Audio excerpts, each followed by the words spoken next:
Hello बच्चों, मैं आपका यार सर कीस्टोन कोचिंग सेंटर का डायरेक्टर। आज हम लोग क्लास 9th में ये 6th लेक्चर है बायोलॉजी का यानी सेल का। सेल मतलब वही कोशिका, उसी को समझते समझते इतना सारा समय लग गया है और इतना सारा नोट्स भी बन चुका है। बच्चों, आगे का समझने के लिए और अच्छे से क्लियर होने के लिए पीछे का वीडियोस को बार बार देखना जरूरी है आपके लिए। चलिए स्टार्ट करते हैं हम लोग एक और इंपॉर्टेंट सेल ऑर्गेनेल जिसका नाम है एंडोप्लाज्मिक रेटिकुलम। चलिए बच्चों समझते हैं एंडोप्लाज्मिक रेटिकुलम। ये जो साइटोप्लाज्म में रहता है इसका असल में काम क्या है, ये क्या करता है हमारा सेल के अंदर, और सेल के अंदर इसका क्या फंक्शन है, क्या स्ट्रक्चर है, चलिए देखते हैं। बच्चों मैं आपको बताऊं इसका स्ट्रक्चर का, तो ये सीड्स, टिब्यूल और वेसिकल से मिलकर बना हुआ है। बच्चों कोई बच्चा भी ये सब चीज को डिटेल में समझने का कोशिश नहीं करेगा। ये याद रखिए एंडोप्लाज्मिक रेटिकुलम इन तीन चीज से मिलकर बना हुआ है। सीड्स हो सकता है, टिब्यूल्स हो सकता है, वेसिकल्स हो सकता है। बच्चों तो इन सब चीज में आपको ध्यान रखना है कि यहां पर जो है आपको ये सब चीज से मिलकर एंडोप्लाज्मिक रेटिकुलम बना हुआ है। ये उनका स्ट्रक्चर से, यानी ये सब चीज मिलकर एंडोप्लाज्मिक रेटिकुलम बना हुआ है। अब देखिए यहां पर एंडोप्लाज्मिक रेटिकुलम डज नॉट, यहां पर लिखा हुआ है 2 बार डज नॉट, एक बार हटा देते हैं, वर्क अलोन। चलिए डज नॉट वर्क अलोन, यहां पर मोटा लिखा गया, कोई बात नहीं। क्या बोल रहे हैं बच्चों, एंडोप्लाज्मिक रेटिकुलम जो है वो वहां पर देखा जाए तो वो अकेला वर्क नहीं करता है, यानी एंडोप्लाज्मिक रेटिकुलम इंडिपेंडेंटली काम नहीं करता है, किसी ना किसी के साथ रह के काम करता है। और ये लोग, अब देखिए इसके रिलेटेड आपको अपर क्लास में पढ़ाया जाएगा।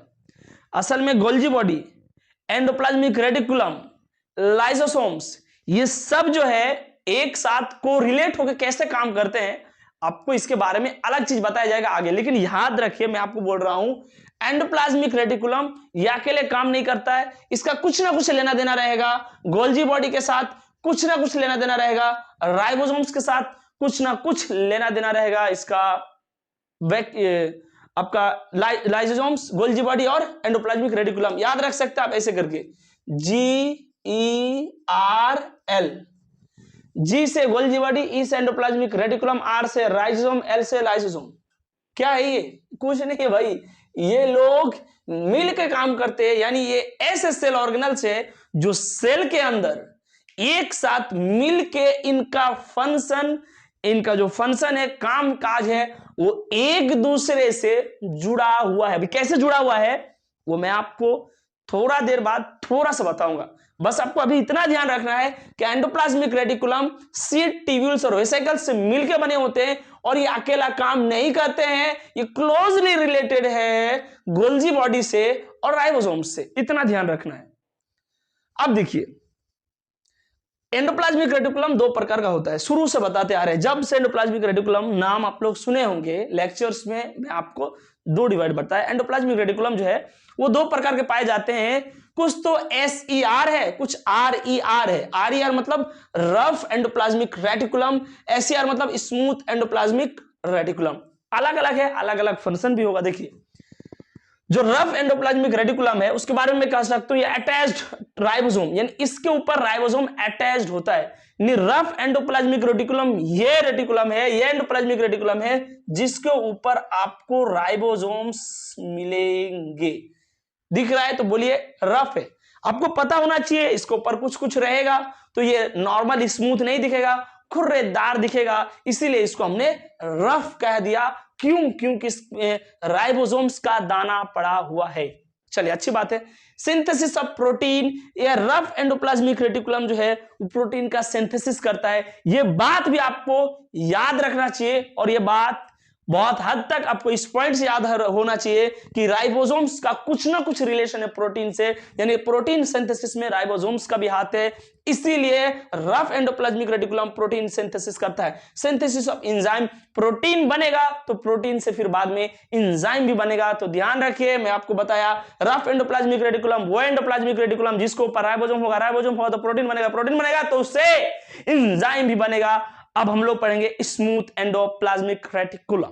चलिए बच्चों, ये रहा आपका एक और प्रकार का रेटिकुलम, एंडोप्लाज्मिक रेटिकुलम, जिसका नाम है स्मूथ। नाम से ही है, ये स्मूथ है, यानी इसका सरफेस में किसी भी प्रकार का राइबोसोम नहीं पाया जाएगा, या अटैच्ड राइबोसोम नहीं होगा इसमें। एक्ट एज स्टोरेज ऑर्गेनल, ये एक प्रकार का स्टोरेज ऑर्गेनल का काम करता है, यानी स्टोरेज का काम करता है। कोई चीज पैक होके आया या फिर कोई केमिकल है, किसी सामान को स्टोर करना है सेल के अंदर, तो वो आप एससीआर में कर सकते।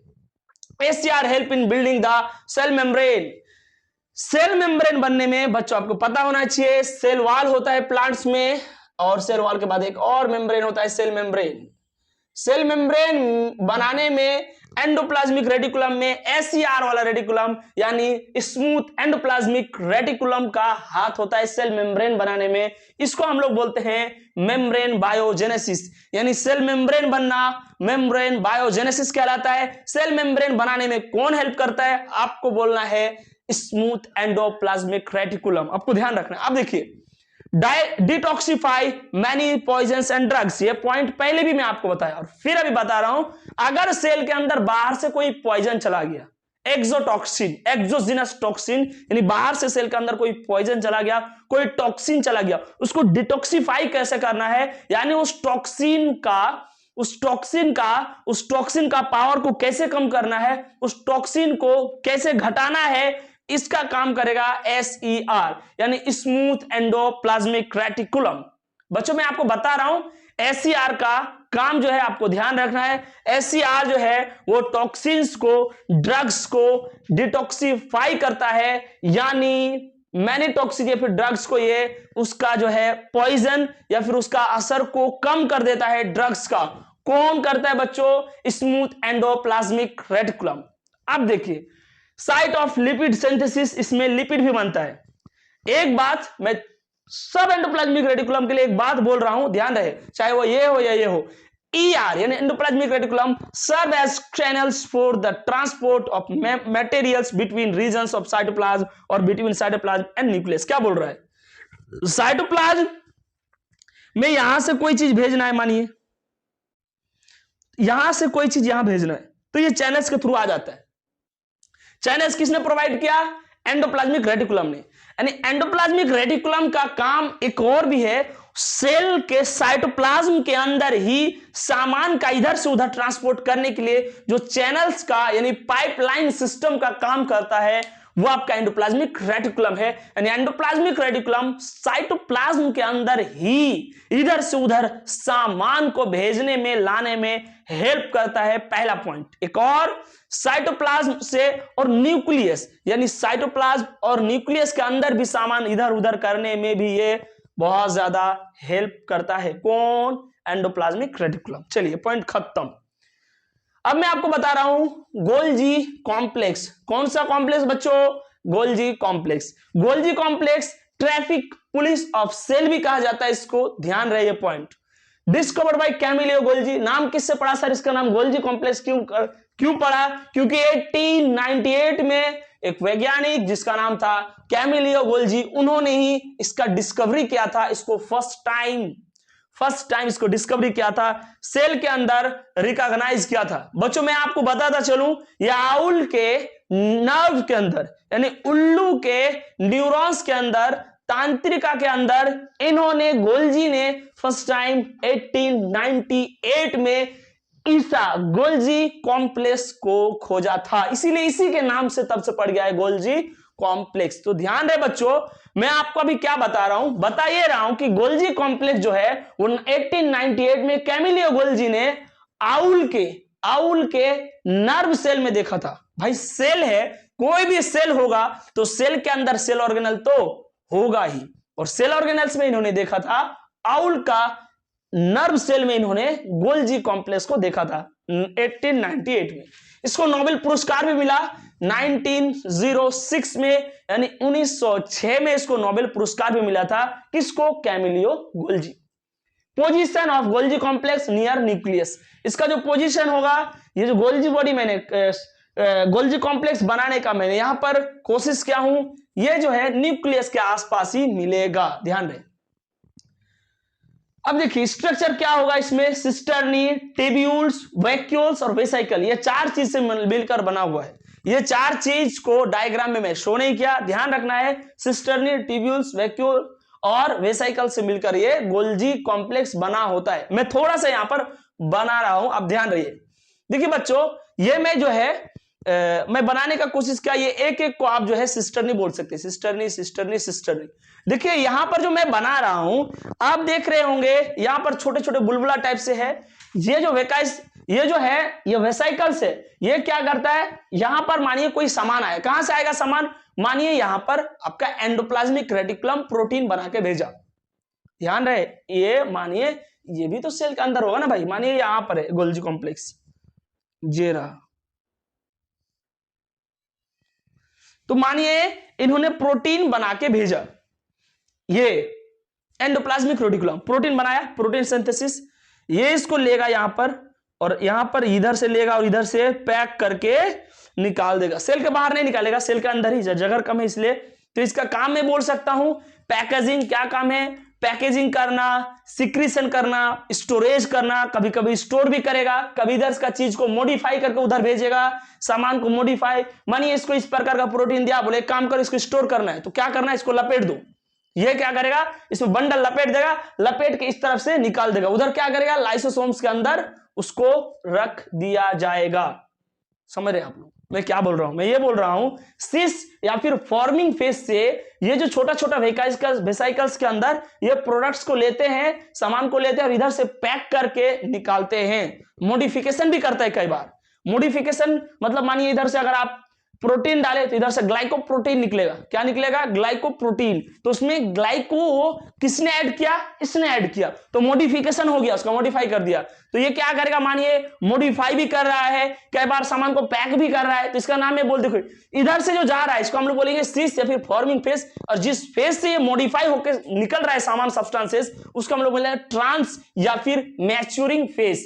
तो ये देखिए इसका काम जुड़ा हुआ है किससे बच्चों, इधर एंडोप्लाज्मिक रेटिकुलम होगा, उससे इसमें जाएगा, फिर इससे निकाल के लाइसोसोम्स में जाएगा। तो देखिए एंडोप्लाज्मिक रेटिकुलम जुड़ा हुआ है राइबोसोम से, राइबोसोम से जुड़ा हुआ है एंडोप्लाज्मिक रेटिकुलम, फिर एंडोप्लाज्मिक रेटिकुलम से जुड़ा हुआ है गोल्जी कॉम्प्लेक्स, और गोल्जी इससे फिर जुड़ा हुआ आगे लाइसोसोम्स, मैंने गर्ल यहां पर शॉर्ट फॉर्म में, यानी Golgi complex, endoplasmic reticulum, ribosome और लाइसोसोम, ये सब अटैच्ड है। कैसे अटैच्ड है, इन्होंने प्रोटीन बनाया, प्रोटीन बना के इसको दिया, ये मॉडिफाई करके इधर से निकाला। तो ध्यान दीजिए बच्चों, जिस फेज से सामान को लेता है फॉर्मिंग फेज, जिस फेज से निकल रहा है ट्रांस या फिर मैच्योरिंग फेज। ध्यान रहे, फंक्शन वही सेल सिक्रीशन, ये सिक्रेट भी करता है कभी कभी कोई सामान, स्टोरेज कभी कभी स्टोर भी करता है, मॉडिफिकेशन मॉडिफाई मैंने वही बताया, इधर प्रोटीन निकालिए दीजिए, इधर से ग्लाइकोप्रोटीन निकालेगा, सामान को मॉडिफाई भी करने जानता है। मानिए गोल्जी कॉम्प्लेक्स को बोला जाएगा कि एक काम करो, एंडोप्लाज्मिक रेटिकुलम से ये प्रोटीन आ रहा है, इस प्रोटीन को तुम मॉडिफाई करो, तो ये क्या करेगा, इधर से लेके इधर से मॉडिफाई करके निकाल देगा। एंड कंडेंसेशन और पैकेजिंग, कंडेंसेशन कोई सामान बड़ा है, छोटा के इधर से छोटा कर देगा उसको स्टोरेज करने के लिए, कंडेंसेशन कर देगा। पैकेजिंग मेम्ब्रेन्स, तो ये सब काम करता है, मेम्ब्रेन चढ़ा देगा, पैकेज करेगा सामानों में। Forms the acrosome of sperm, ये इंपॉर्टेंट बात है, ये मैं डिटेल में, कौन सा टेल में, डिटेल में मैं आपको बता रहा हूं ह्यूमन रिप्रोडक्शन में। मैंने ह्यूमन रिप्रोडक्शन में स्पर्म पढ़ाया, स्पर्म में मैंने एक्रोसोम पढ़ाया, एक्रोसोम यानी एक्रोसोमल रिएक्शन में आपको बताया, एक्रोसोम्स में बहुत सारा एंजाइम रहता है, लाइटिक एंजाइम्स, वो एंजाइम जो है वो एंजाइम स्पर्म, यानी मानिए ये मैं स्पर्म बना रहा हूं, ये स्पर्म है, तो यहां पर एक एक्रोसोमर कैप रहता है, इसको बच्चों इस कैप को हम लोग बोलते हैं एक्रोसोम। क्या बोलते हैं, एक्रोसोम। इसको बनाता है Golgi body. Sir Golgi body इधर कहां से आ गया भाई, तो स्पर्म भी तो सेल है ना, नहीं आ रहा भाई, स्पर्म भी एक सेल है, तो इधर भी तो होगा, एंडोप्लाज्मिक रेटिकुलम होगा, सारा चीज होगा, तो इधर भी गोल्जी कॉम्प्लेक्स इसको बना देता है, और फिर इसके अंदर एंजाइम होता है। ये एंजाइम का आगे क्या काम है, क्या फंक्शन है, ये जाके ओवा का जो ऊपर का लेयर है उसको कैसे पेनिट्रेट करता है, ये सब आपको डिटेल में बता दिया। तो याद ये रखना है कि इस एक्रोसोम्स को किसने बनाया, गोल्जी कॉम्प्लेक्स ने। तो देखिए forms lysosomes and secretory vesicles. ये लाइसोसोम भी बनाता है। लाइसोसोम्स देखिए यहां से मानिए कोई वेसिकल लिया, खाली डब्बा लेगा, इधर से अंदर से डब्बा में मानिए सिक्रेशन से फिर एंजाइम भर के निकाल देगा, तो वो लाइसोसोम बन गया। सिंपल वैक्यूल्स भी बनता है। तो ये सब चीज कौन बना रहा है, ध्यान रखिए। लाइसोसोम्स, छोटा छोटा वेसिकल्स, छोटा छोटा वेसिकल्स मतलब आप जान रहे, मानिए ये छोटा चीज है, इसमें कोई भी एंजाइम डाला हुआ है तो इसको हम लोग बोलेंगे वेसिकल। कौन बना रहा है ये सब चीज को, बना रहा है आपका गोल्जी कॉम्प्लेक्स। फिर मैं आपको बताऊं formation of glycolipids and glycoproteins. इधर से लिपिड डालो ग्लाइकोलिपिड निकाल देगा, प्रोटीन डालो ग्लाइकोप्रोटीन निकाल देगा। तो ये सब कौन फॉर्मेशन कर रहा है, मानिए तो Golgi complex. Synthesis of cell wall material, cell wall बनने के लिए जो मटेरियल चाहिए उनको भी यही बना रहे हैं, पॉलीसैकेराइड। पॉलीसैकेराइड से बच्चों क्या बनता है, सेल वॉल। कौन सा wall, cell wall. Cell wall से बनता है, सेल वॉल पॉलीसैकेराइड से बनता है। पॉलीसैकेराइड कौन बना रहा है, आपका Golgi complex. Cell plate formation during cell division. हम लोग के अंदर तो सेल प्लेट नहीं बनता, लेकिन प्लांट्स के अंदर सेल डिवीजन के दौरान सेल प्लेट बनता है। अब ये सेल प्लेट समझाने के लिए मानिए आपको सेल डिवीजन पढ़ना पड़ेगा, तो ध्यान ये रखना है कि सेल डिवीजन के दौरान एक प्लेट बनता है, उसको बोलते हैं सेल प्लेट। ये सेल प्लेट को बनाता कौन है, गोल्जी कॉम्प्लेक्स।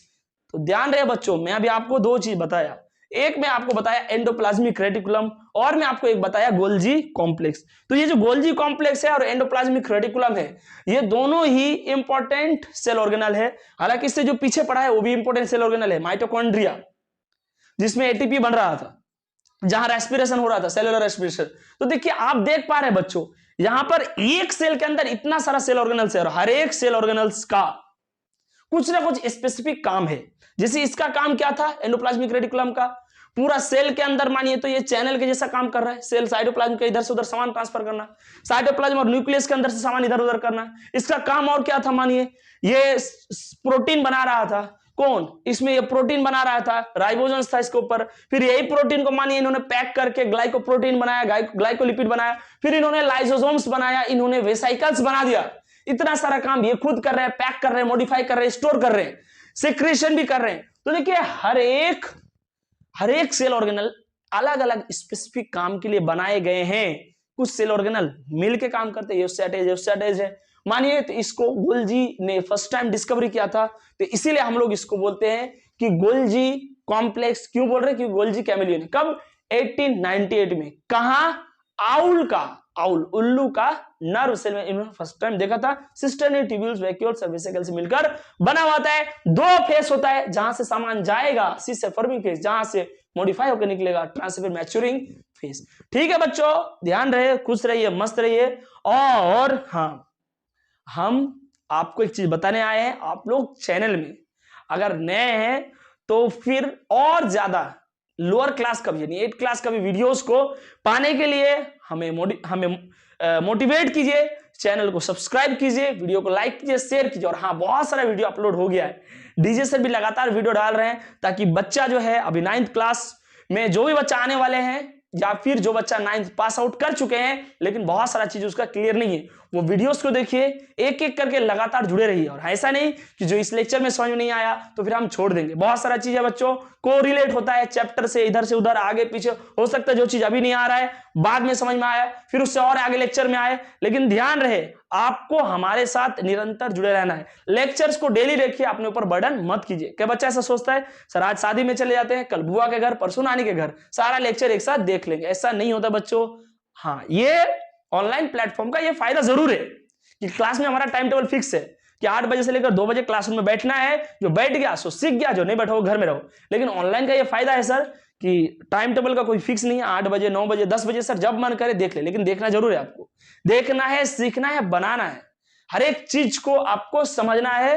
क्लास 9th में आप खुद को किसी बच्चा से कंपेयर कीजिए कि आप कितना सीख रहे हैं, नहीं सीख रहे हैं। पहला प्रायोरिटी तो मैं बोलूंगा खुद से कंपेयर कीजिए, पहला कैसा थे, अभी कितना सीख पा रहे हैं, नहीं सीख पा रहे हैं। मुझे पता है बच्चों, हर एक बच्चा के अंदर कुछ ना कुछ खासियत है, बस उसे सीखने समझने वाला और समझाने वाला जो है माइंड चाहिए, ताकि वो भी समझे और समझाने वाला का भी माइंड है उसे समझा पाए। मुझे उम्मीद है आप लोग वीडियोस को देख रहे हैं, अच्छा लग रहा है, और अच्छा लग रहा है तो फिर शेयर क्यों नहीं कर रहे हैं, आप शेयर कीजिए, ताकि बहुत जल्दी, बहुत कम समय के अंदर आपको बहुत सारा चीज, आपका दोस्तों को भी इंफॉर्मेशन मिले, आपको भी मिले। और हाँ, बहुत सारा बच्चा ऐसा भी है सब्सक्राइब करके रखें लेकिन घंटा नहीं दबाया, भाई घंटा नहीं दबा रहे हैं तो पहले का ही 2-4 वीडियो आपके पास आते रहेगा, फिर बोलिएगा सर वीडियो डालना बंद कर दिए। आप अपना घंटा जरूर ऑन कीजिए ताकि फर्स्ट नोटिफिकेशन आपके पास जाए, और जैसे ही जाए आप देखिए, मस्त रहिए, खुश रहिए। देखिए बच्चों, आपसे हमारा मोटिवेशन और हमसे आपका मोटिवेशन जुड़ा हुआ है, तो ऐसा कभी ना हो कि हम जल्दी से देखते देखते देखते देखते हम फिर पीछे हट जाए। शुरू में बहुत अच्छा लग रहा था, शुरू में चल रहे थे, फिर आपका एनर्जी कम पड़ गया, ऐसा नहीं करना है, एंड तक चलना है। अब जितना नीचे से बोलिएगा उतना नीचे से लेकर इंजीनियरिंग और मेडिकल कॉलेज तक का गेट तक छोड़ने का जिम्मेदारी हम लोग लिए हैं। वहां बस आपको डोरबेल बजाना है, वहां तक हम आपको लेके खड़े रहेंगे। इसके लिए अभी से चलना होगा। ये सारा चीज कहीं ना कहीं रिलेट होगा। इतना डिटेल में पढ़ाने का एक ही मकसद है, अगर बच्चा आगे पढ़ाई करे तो उसे किसी भी प्रकार का कोई भी समस्या, कोई प्रॉब्लम होने की कोई भी जरूरत नहीं है। ठीक है बच्चों, तो फिर हम लोग मिलते हैं नेक्स्ट लेक्चर में जोश, होश, हर्ष और उल्लास के साथ। थैंक्स बच्चों, तब तक के लिए खुश रहिए, मस्त रहिए, जबरदस्त रहिए, और हाँ, पढ़ाई कीजिए।